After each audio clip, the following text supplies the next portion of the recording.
Salut tout le monde, j'espère que vous allez bien. Ça fait longtemps que je n'ai pas publié de vidéo, c'est parce que j'ai eu quelques petites surprises avec mes études post-bac. En fait, il y a eu quelques aspects du filière que j'ai choisi ne correspondaient pas du tout à ce que je le pensais. Attention, je ne dis pas c'est la faute du lycée, mais au contraire, je n'avais pas pris le temps d'aller chercher sur internet. Et quand je vois des amis qui se réorientent après 2 ou 3 mois de leur étude, cela me motive davantage à vous présenter des filières proposées après le bac. Comme vous avez pu voir le titre, la vidéo concerne la PACES, qui est un acronyme de première année commune aux études de santé. Cette filière est super sélective, où le nombre de places pour passer en deuxième année est fixé par un numerus clausus, c'est-à-dire que juste un certain nombre d'élèves peut passer en deuxième année. Afin de classer les élèves, les universités proposent 2 partiels dans l'année. Donc voici quelques chiffres au sein de l'UVSQ afin de vous rendre les choses plus parlantes. Parmi les 1100 candidats présentés cette année, seuls 145 premiers pourraient poursuivre leur rêve et devenir en tant que médecin. Les 120 suivants pourraient choisir entre sage-femme, kiné ou pharma. Si le redoublement est un choix ou une option dans les autres filières après le bac, ce n'est pas du tout le cas pour la PACES. Après 550e, les élèves sont obligés de choisir une autre filière l'année prochaine. Face à cette pression, comment les élèves vont-ils réagir? Quelles sont leurs méthodes de travail? Et quelles sont les différences entre la PACES et le lycée? C'est ce que nous allons voir dans cette vidéo. Pour cela, j'ai eu la chance d'interroger 2 PACES qui vont présenter leur filière. Nous sommes avec notre première chère invitée. Donc bonjour. Bonjour. Donc comment vous appelez-vous? Présente-toi. Je m'appelle Laurine Muller, j'ai 18 ans. Je suis en première année de médecine. L'année dernière, j'étais en terminale SSVT et j'avais pris spécialité physique. D'accord, et comment étiez-vous en terminale? Vous étiez à l'aise? J'étais plutôt une bonne élève, je travaillais bien, j'étais pas très régulière. J'écoutais un peu en cours, mais sinon je révisais plus juste avant les contrôles. Et Par exemple, quand on parle de PACES, on entend souvent SVT. Mais pourquoi vous n'avez pas pris SVT? Parce qu'en fait, en spécialité physique, on a des résolutions d'exercices et il n'y a pas beaucoup de questions pour nous aider. Il y a une question et c'est à nous de faire toute la démarche. Ouais. Et en fait, ça développe notre esprit de démarche scientifique. Et c'est vraiment bien pour la PACES parce qu'on a beaucoup d'exercices de physique à faire en PACES aussi. Oui. Et on nous aide pas. On nous donne une question et c'est à nous de trouver le résultat avec toutes les infos énoncées. Et donc ça aide vachement. Alors que l'aspect SVT, c'est bien, mais pour la PACES, ça apporte rien. D'accord, ok. Ce qui nous emmène à la deuxième partie. Pourquoi avez-vous choisi la PACES en terminale? Moi j'ai choisi la PACES parce que depuis que je suis toute petite j'ai envie de faire un métier dans le domaine médical et je sais pas quoi, je sais toujours pas quoi et je pense que je saurai plus tard mais j'avais pas de plan B en fait, je voulais que médecine donc c'était ma seule issue et puis comme je suis vraiment scientifique ça regroupait toutes les matières que j'aimais pour faire un métier qui me plaît et voilà. Et pourquoi vous n'avez pas pris par exemple une prépa scientifique Parce que c'est vraiment l'aspect humain des métiers médicaux qui m'intéresse et donc la PACES c'était mon seul choix. Quelles sont les difficultés que vous avez rencontrées cette année Alors déjà la difficulté principale c'est que cette année le mode de fonctionnement de la fac a changé. C'est-à-dire que les profs ne font plus cours en amphi mais ils mettent leurs cours sur une plateforme internet. Donc on y a accès quand on veut, on les voit quand on veut donc ça c'est bien. Mais on n'a pas de régularité, on n'a pas tel jour, on a tel cours. Donc du coup on ne sait pas si on est en avance ou en retard par rapport au programme parce que c'est à nous de tout gérer. Donc ça c'est la grosse difficulté. Et après, la difficulté principale, c'est le nombre de cours qu'il y a à prendre. C'est sûr que c'est pas donc, évident quoi. Donc voilà, ça change vraiment par rapport à la terminale. Parce qu'en terminale, on avait des devoirs à faire pour tel jour, alors que là, on nous donne tout un tas de cours à apprendre en un semestre. Et on ne sait pas du tout comment s'y prendre. Donc déjà, une grosse difficulté aussi, c'est trouver sa méthode de travail. Ouais. Franchement, c'est super compliqué. Moi, je me suis surprise à 6 fois et je ne sais toujours pas si j'ai trouvé la bonne. Ouais, c'est vrai qu'on se lâche un peu dans la nature et... C'est ça, c'est à nous de tout faire, de trouver notre rythme. Et si déjà en terminale ou au lycée, on n'est pas habitué à travailler régulièrement, c'est pas possible de tenir. Parce que le temps d'adaptation est très long. Ouais, tu m'étonnes. Et cette année, est-ce que vous avez des évaluations ou des choses permettant de vous évaluer quoi? En fait, à la fac, il y a le tutorat. Donc c'est un pôle qui regroupe des étudiants de deuxième et troisième année. Et en fait, ils regardent le cours du prof et ils nous les réécrivent. Donc ça s'appelle les Ronéos. C'est des cours qui sont accessibles sur leur site internet. Et ils organisent aussi une fois par semaine des concours blancs. Donc là, cette année, c'est tous les mercredis matins, donc sur une matière chaque semaine. Et ils font des classements. Et c'est vraiment bien parce que comme ça, c'est représentatif. On voit où on se situe par rapport aux autres personnes de la fac.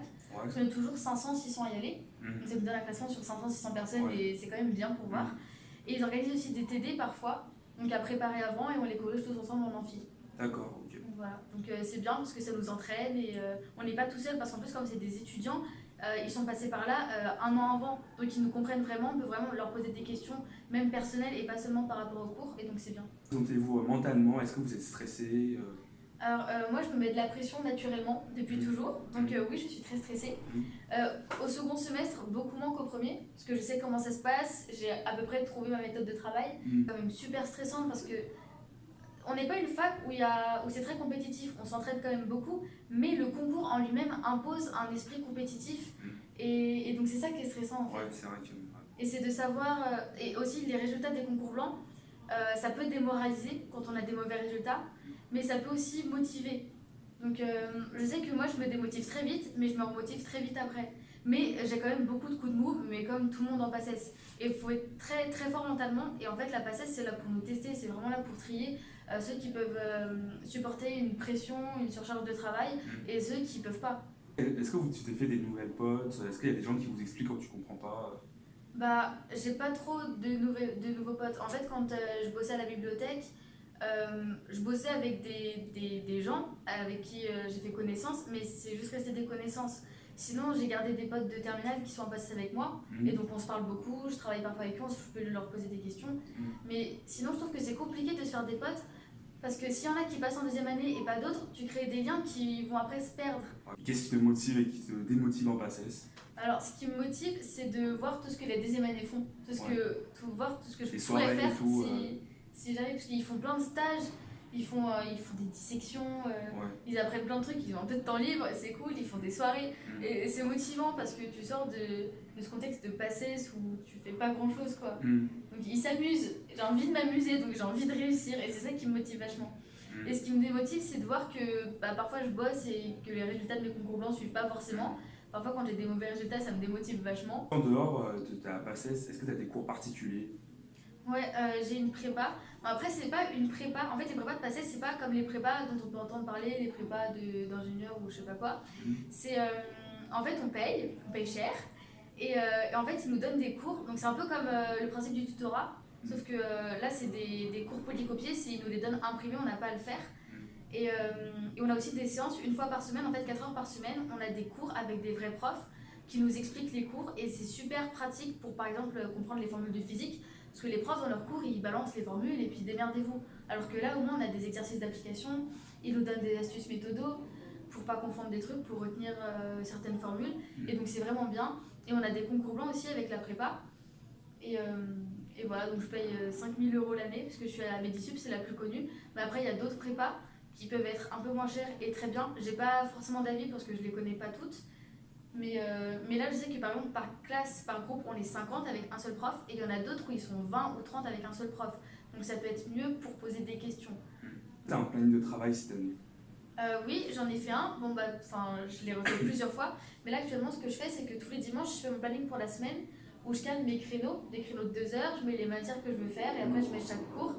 Donc en gros, là en ce moment, je me lève à 7 heures pour commencer à 7h30.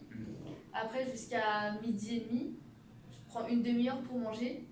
Ou plus ou moins, ça dépend si j'ai pris de l'avance le matin ou du retard. Et après, je bosse jusqu'à 19h.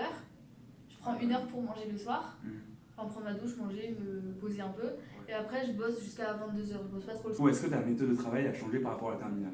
Bah oui, parce que c'est pas du tout la même quantité de cours, c'est pas du tout la même façon d'apprendre les cours aussi. Parce que là, comme c'est que des QCM, bah les cours, je les lis, j'apprends les détails. Mais en fait, faut pas apprendre tout par cœur. Comme je pensais que c'était ça, je pensais qu'il fallait apprendre toutes les phrases par cœur. Mais en fait, non, c'est juste pouvoir reconnaître dans un item si c'est vrai ou faux. Voilà, après, il y a une matière au second semestre où il faut vraiment apprendre les diapos mot pour mot à la virgule près. Mais le reste des matières, c'est juste qu'il faut apprendre pour des QCM, où il y a des matières à exercices, et donc du coup, il faut refaire plein d'exercices. La PACES, c'est ce que vous aviez imaginé depuis il y a un an? Non, en vrai pas du tout. Je m'attendais à ce que ce soit pire que ça sur certains points. Par exemple, quand je voyais des films ou quand les gens me parlaient, j'avais l'impression qu'on n'avait même pas le temps de prendre une douche en fait. Que c'était vraiment tout chronométré, qu'on pouvait pas sortir, qu'on voyait plus personne. Mais en fait, je pense qu'avec une bonne organisation et quand on travaille bien dans les moments où on a prévu de travailler, t'as le temps de sortir, t'as le temps de continuer à avoir des amis. Comment ça se passe avec ta famille? Est-ce qu'elle vit bien? Alors moi, j'habite toujours chez mes parents. Et c'est un luxe, franchement, parce que du coup, bah, ma mère, elle me prépare à manger. Enfin, j'ai pas le ménage à faire dans toute la maison. Et ça, franchement, c'est bien, parce que quand on habite seul, je pense qu'il y a beaucoup plus de charges et c'est compliqué. Un copain, depuis avant la PACES, on est toujours ensemble. Et ils m'aident beaucoup, surtout pour le soutien moralement. Pour quand je déprime, il est là pour m'écouter, pour me remotiver. Et c'est vraiment bien, même d'avoir un frère, un meilleur ami, un copain, des parents, pour, euh, pour te remotiver quand ça va pas. C'est vraiment primordial parce que déprimé quand t'es tout seul, tu peux pas remonter la pente tout seul. Enfin, c'est super. Tu regrettes d'avoir choisi la PACES? Bah non, parce que de toute façon, comme je l'avais dit avant, c'était mon seul choix. J'ai pas... Et qu'est-ce que tu voulais dire plus par rapport à la PACES? Euh, Bah déjà, vous engagez pas dans la PACES si vous n'êtes pas sûr de vous, si vous n'avez pas déjà acquis une méthode un peu rigoureuse de travail en terminale. Faut pas forcément avoir la mention très bien au bac, ça c'est faux. Il y en a qui arrivent la première année de PACES directement en ayant eu mention bien ou même mention assez bien. Donc ça, franchement, faut pas se fier à ça. Vraiment avoir des potes en PACES déjà ou faire des connaissances pour au moins avoir des gens à qui parler, à qui poser des questions si on est timide surtout et qu'on n'ose pas aller voir d'autres gens. Et garder aussi une vie sociale un peu, parce que franchement on a le temps, même sortir juste une fois par semaine le samedi soir, c'est possible, juste aller voir des potes hors PACES, histoire de se vider la tête. Passé combienième au premier semestre? Au premier semestre, je suis arrivée 107e et là on a appris hier, ou il y a 2 jours, que le numerus clausus en fait avait augmenté et donc pour la médecine on passe de 145 places à 160 places. C'est la fin de l'interview avec Laurine. Donc merci d'être là, d'être présente. Et bah y a pas de quoi. Donc on se retrouve bientôt avec notre prochain invité, Pierre. Nous sommes actuellement à Montigny-le-Bretonneux. Donc il est 8h du matin. On va aller se rendre chez notre deuxième hôte. On va voir comment il travaille. On va découvrir son endroit pour travailler, ses conditions pour travailler. Allez, c'est parti. Voilà, nous sommes avec notre deuxième PACES. Donc Pierre, qui était un pote à moi en terminale. Donc bonjour Pierre. Bonjour. Allez, présente-toi. Moi je m'appelle Pierre, du coup j'ai 18 ans et je suis à la fac de Saint-Quentin-en-Yvelines. Dans quelle filière vous étiez l'année dernière? Moi j'étais en SSVT et j'avais l'aspect mathématique, mais ça n'a pas trop d'importance. Pourquoi t'avais pris SP Maths? Bah, ça n'avait pas de rapport avec la passée, c'était juste pour gagner des points au bac parce que c'était ce que je savais bien faire. Et t'as eu combien au bac, Pierre? Au bac j'ai eu 18, donc la mention très bien. Comment étiez-vous en terminale, Pierre? Alors j'étais plutôt bon élève, j'avais des bonnes notes dans les matières littéraires, j'étais bon aussi en SVT, un peu moins en physique-chimie, mais je connaissais mes faiblesses, je savais que c'était un truc qu'il fallait que je travaille. Qu'est-ce que j'avais? Ah ouais, en général, j'étais bon pour comprendre et un peu moins pour apprendre par cœur. Donc sur le papier, j'avais pas forcément le profil parfait pour être en PACES. Quel était votre profil de travail au terminal? Et ben j'étais assez bosseur. Mais je n'étais pas pour autant acharné. Je trouve que c'est important d'avoir une vie sociale. Du coup, j'ai toujours fait des trucs à côté. Mais j'aime vraiment apprendre. C'est un truc que j'aime dans ma vie. Et du coup, c'est ça qui, je pense, m'aide beaucoup dans, dans mon parcours scolaire, professionnel et tout. Après, au niveau de mes défauts, je sais que je suis beaucoup distrait. Donc j'étais quelqu'un qui pensait à plein de trucs. J'ai tout le temps des idées différentes. Donc voilà, j'étais bosseur, mais un peu distrait parfois. Donc Pierre, est-ce que tu peux présenter les matières possibles en PACES? Ouais, alors déjà il faut savoir que en PACES on parle d'UE. Ça correspond à toutes les matières à la fac, qui sont des unités d'enseignement. C'est l'équivalent d'une matière, et ça permet de valider des ECTS qui valident un certain nombre, enfin une certaine quantité de travail. Au premier semestre, il y a 4 matières. La première, c'est l'UE1, qui a un coefficient dans notre fac, qui est de 3,3, donc c'est le plus gros qu'on peut avoir, qui est composé de 3 matières du coup. Il y a la chimie générale, qui correspond à des choses qu'on a déjà fait au lycée pour la plupart, un peu plus poussées. Et il y a de la chimie organique, là c'est principalement des réactions. C'est un peu compliqué parce qu'il faut l'apprendre par cœur si on veut valider les points. On peut les faire nous-mêmes, mais on perd du temps. Et il y a la biochimie, c'est tout ce qui peut correspondre à l'ADN, la création des protéines et tout. Donc là c'est vraiment de l'application. Donc là il y a un exemple, ça c'est en biochimie, ça fait partie des réactions qu'on doit apprendre pour le concours. Du coup la deuxième matière c'est l'UE2 qui correspond aussi à un coefficient de 3,3, donc important aussi, et c'est surtout la matière qui est la plus importante en quantité de travail. Elle regroupe la biologie cellulaire, donc c'est tout ce qui concerne la cellule, on passe du petit dessin de lycée sur la cellule à des cours qui font ça, pour tout expliquer. Il y a l'embryologie, donc c'est tout ce qui va. On entend embryon, c'est tout ce qui correspond à la reproduction. Par exemple, il y a ça, donc ça va être l'implantation de l'utérus. Là, on a l'histologie. L'histologie, c'est tout ce qui concerne les tissus. Donc ça va être par exemple le muscle, mais ça va être les os, la peau, le tissu, notre cerveau. La troisième matière, c'est l'UE 3.1, qui correspond en fait à de la physique et de la biophysique. Alors là, c'est de l'application, donc clairement, c'est des calculs comme on peut retrouver au lycée. C'est chaud, c'est un peu la bête noire, en tout cas dans notre fac, avec un coefficient qui correspond à 2, donc c'est assez important en plus. Et du coup, c'est beaucoup de calculs, mais c'est à la fois, il faut apprendre ces formules pour être capable de les sortir le plus vite possible, et il faut savoir réfléchir en même temps. Là, on a un exemple de biophysique, donc c'est quand on fait un électrocardiogramme, on a tous vu ça dans les films de médecine, et du coup, bah, ça c'est pour apprendre à lire les examens du cœur. Et puis la dernière matière de ce premier semestre, c'est la biostatistique, l'UE4, avec un coefficient qui compte pour 1,3. C'est pas énorme, et c'est une matière qu'en général les élèves ils aiment bien. Moi aussi j'aimais bien, j'étais plutôt bon parce que c'est beaucoup de choses qu'on a déjà vues, il y a de la probabilité. On retrouve des courbes à la loi de Gauss qu'on a déjà vues au lycée en mathématiques. Bien, au deuxième semestre, on a du coup l'UE 3.2 qui est encore une fois de la biophysique, comme au premier semestre, sans la partie physique du coup, avec un coefficient de 1,3 dans notre fac. Et en gros, c'est de la physique mais appliquée au corps, encore une fois. Du coup, ici par exemple, c'est la régulation thermique. On va voir comment on va se répartir la chaleur dans le corps quand il fait chaud et quand il fait froid par exemple. La matière qui suit, c'est l'UE5, c'est donc l'anatomie, et c'est une matière que la plupart du temps on aime bien. Il y a un coefficient de 1,3, et du coup on couvre à peu près tout le corps, mis à part le petit bassin et le crâne qui sont dans la suite. Et du coup là c'est un exemple de l'appareil digestif.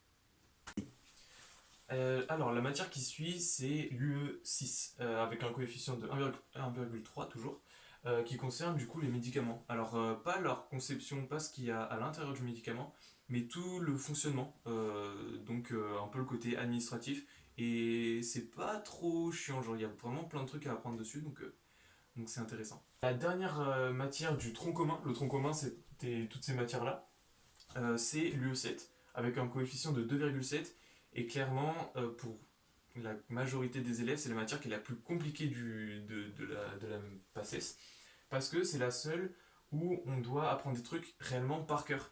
Genre réciter des trucs. Quand on parle de par cœur en médecine, c'est plus si on vous donnait un livre à lire et on vous citait un passage et on vous demandait est-ce que ce passage il est vraiment dans le livre ou est-ce que j'ai modifié un mot. Ça c'est plutôt ça, ce type de par cœur. Donc il faut connaître tout le livre, mais c'est pas du mot pour mot. Sauf à cette matière où il faut être capable de réciter des phrases qui sont toutes faites et il y a 250 pages à apprendre quoi.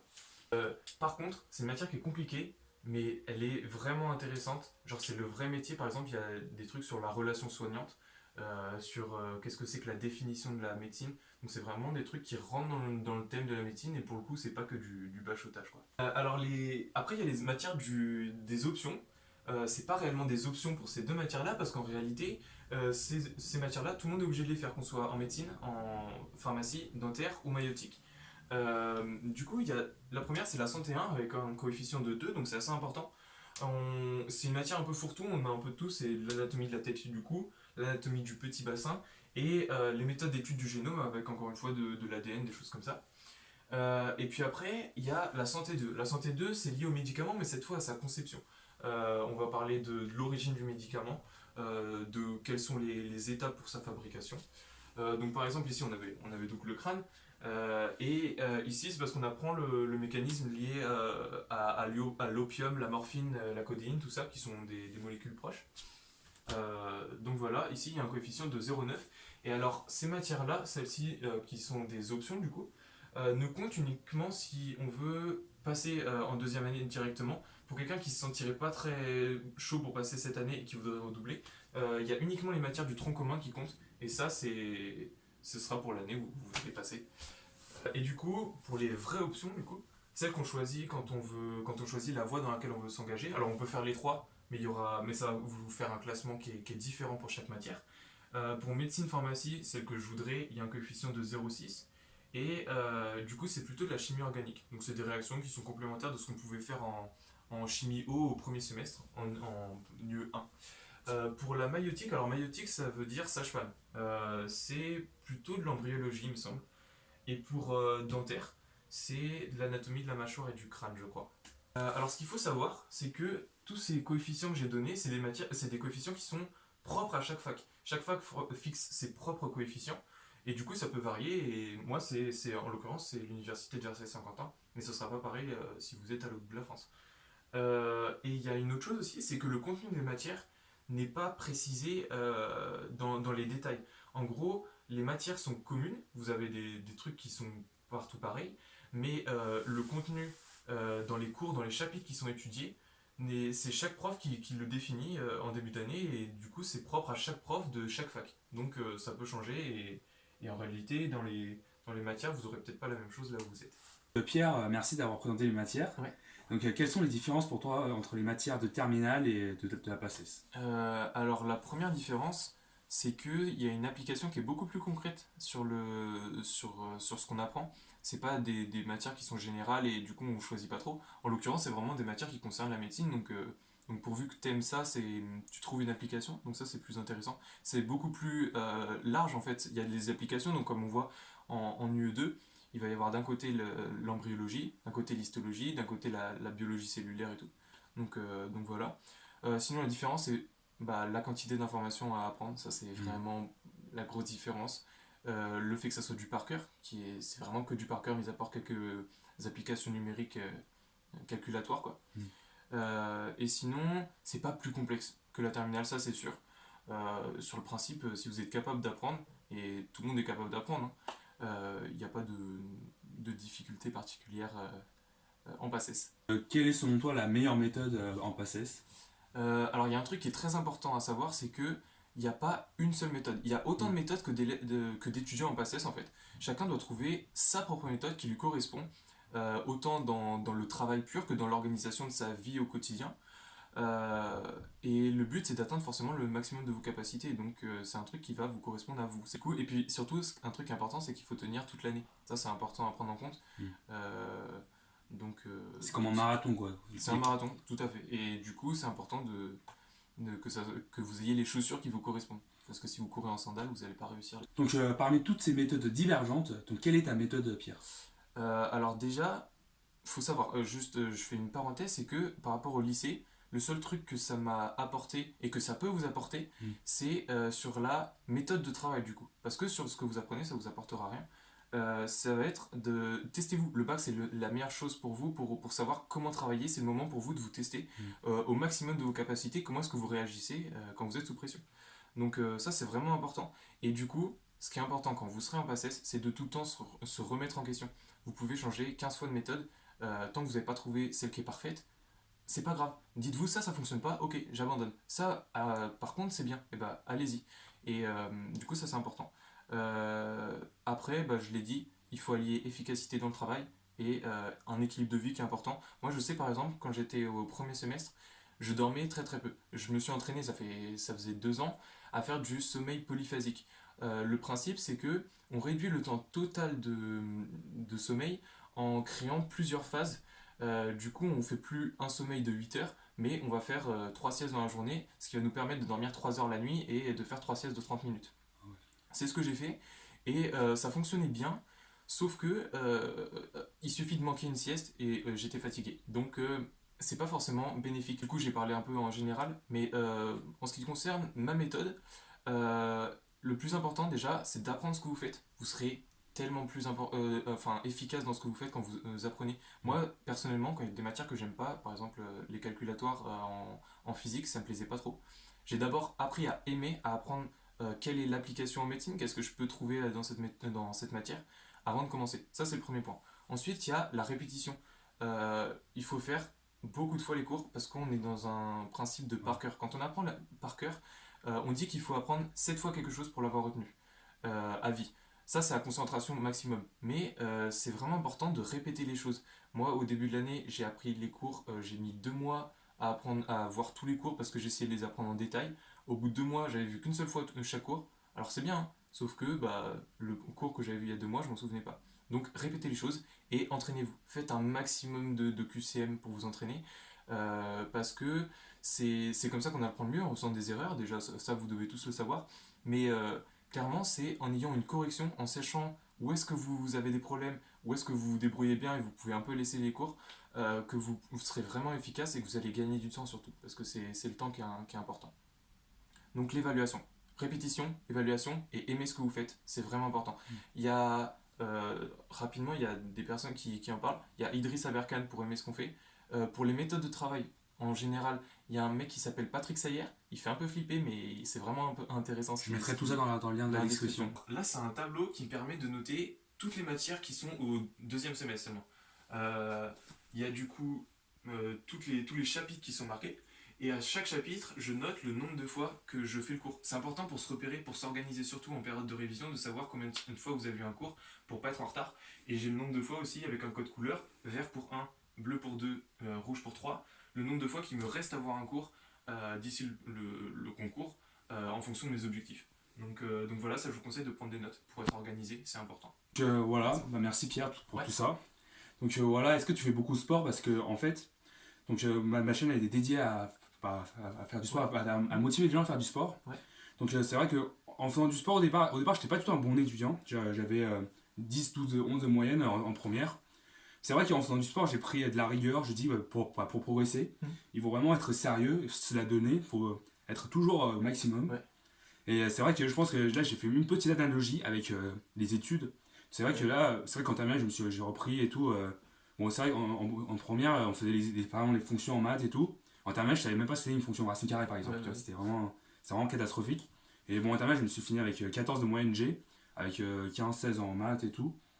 Du coup, voilà, et vraiment pour moi, le sport c'est vraiment ultra important. Enfin, le sport c'est important pour moi parce que c'est grâce à ça que j'ai réussi aujourd'hui à être dans une prépa scientifique.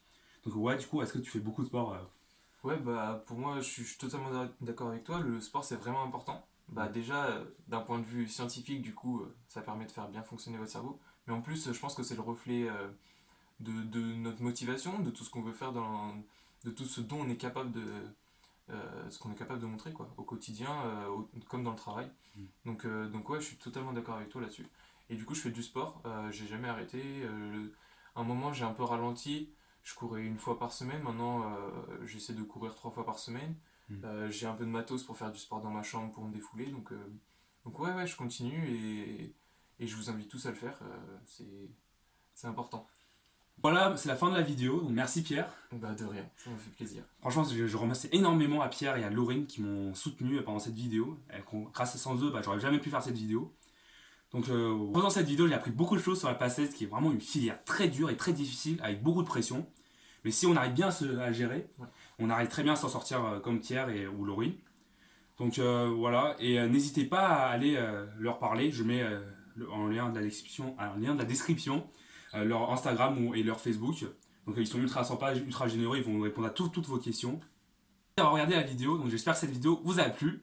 Donc en vrai, j'aimerais bien faire d'autres vidéos comme ça si j'aurais eu le temps. Donc j'aimerais bien faire d'autres vidéos comme ça, représenter d'autres filières. Voilà.